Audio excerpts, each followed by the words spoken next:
Hello class, we are going to start the new topic which is issue of shares for consideration other than cash. This topic comes under the company accounts. ये जो question है board में generally 3 marks में आता है।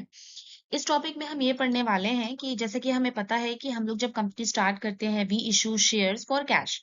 हमें cash चाहिए और कैश के लिए हम लोग जो है शेयर्स इशू करते हैं और हमारे बिजनेस में कैश आता है, फिर हम उस पैसे से बिजनेस स्टार्ट करते हैं, बिजनेस करते हैं। बट इस टॉपिक में हम ये पढ़ने वाले हैं कि we are issuing the shares. Shares तो हम इशू कर रहे हैं but for consideration other than cash, लेकिन उसके बदले में हमें कैश नहीं मिल रहा है। तो हम लोग इशू क्यों कर रहे हैं शेयर्स? हम लोग इशू कर रहे हैं शेयर्स कैश के लिए नहीं, बल्कि हम लोग इशू कर रहे हैं shares for purchasing of any fix asset. हमने कोई एसेट परचेज किया है और उस एसेट को परचेज करने के लिए बाद हमारे पास सफिशिएंट कैश नहीं होने की वजह से हम लोग जो है शेयर्स इशू करने वाले हैं। So we are going to cover this topic only in this video and this topic comes for 3 marks in board examination. तो ये 3 नंबर हमें दिला जाएगा अगर हमने इसको थोड़ा अच्छे से तैयार कर लिया। Okay, now we are moving towards the numerical की हेल्प से हम समझेंगे कि इस क्वेश्चन को कैसे सॉल्व किया जाएगा। There is a question, Jindal and company purchase करती है machine from the high life machine limited. यहाँ पर आप देख पा रहे हैं कि जिंदल एंड कंपनी जो है हमारा जो है वो बायर है जिसने परचेज किया है, और हमारे जो हाई लाइफ मशीन लिमिटेड है वो हमारे सेलर हैं, वो हमारे बायर हैं। उन्होंने जो उनसे जो है जिंदल एंड कंपनी ने मशीनरी जो परचेज करी है वो 3,80,000 की है। As per the purchase agreement Jindal and company सिर्फ और सिर्फ 20,000 की पेमेंट कर पा रही है हाई लाइफ मशीन लिमिटेड को।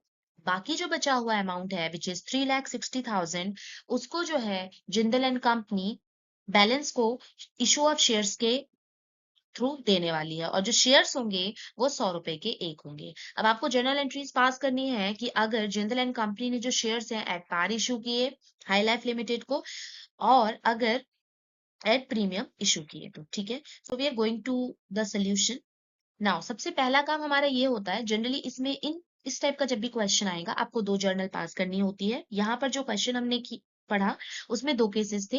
एक तो एट पार जब शेयर्स इशू कर रही है हमारी बायर कंपनी, और दूसरा अगर एट प्रीमियम हमारे शेयर्स इशू कर रही है बायर कंपनी। तो सबसे पहले तो हमने मशीन खरीदी है, जिंदल एंड कंपनी ने मशीन खरीदी है। मशीन खरीदने की एंट्री हो जाएगी machine account debit which is 3,80,000, क्योंकि वो कुछ पेमेंट कर रहे हैं। वो कुछ पेमेंट आप देख पा रहे हैं यहाँ पे कि वो कुछ पेमेंट जो है वो कर रहे हैं। कितना पेमेंट वो कर रहे हैं? वो जो है 20,000 की पेमेंट कर रहे हैं। तो ये बैंक अकाउंट में आ गया।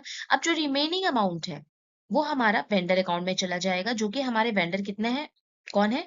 High life machine limited which is 3,60,000। तो ये तो पहली एंट्री फिक्स है, ये हर सिचुएशन में होगी, चाहे आपने शेयर्स एट पार इशू करे, चाहे आपने शेयर्स एट प्रीमियम इशू करे। ठीक है, तो first entry will be fix. अब जो सेकंड एंट्री होगी वो फर्स्ट सिचुएशन की जो थी उसके ऊपर होगी कि भाई हाई लाइफ मशीन लिमिटेड को जो शेयर्स इशू किए गए वो एट पार वाले इशू किए गए, यानी कि एट पार शेयर्स इशू किए गए, मतलब 100 रुपए का शेयर 100 रुपए में इशू किया गया।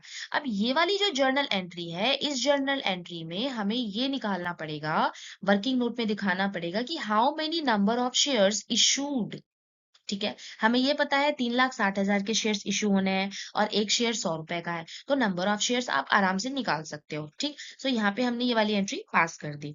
दूसरी जो सिचुएशन है, यहाँ पर प्रीमियम वाले शेयर्स इशू किए जा रहे हैं, यानी अगर शेयर 100 रुपए का था और उसके ऊपर 20% का प्रीमियम है, तो 100 + 20 the issue price of the shares will be 120।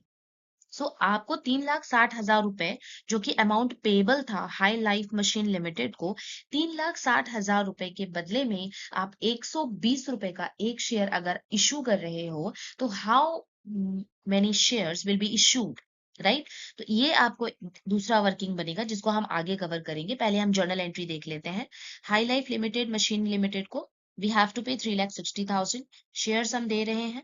Share capital में चला जाएगा फेस वैल्यू वाला अमाउंट, और सिक्योरिटी प्रीमियम में चला जाएगा 20 रुपीज। अब यहाँ क्वेश्चन ये उठता है कि how many number of shares issued. आप देख पा रहे हो पहले सिचुएशन में 3,600 शेयर्स इशू किए गए और दूसरे सिचुएशन में 3,000 शेयर्स इशू किए गए। अब ये नंबर ऑफ शेयर्स जो है ये आया कैसे?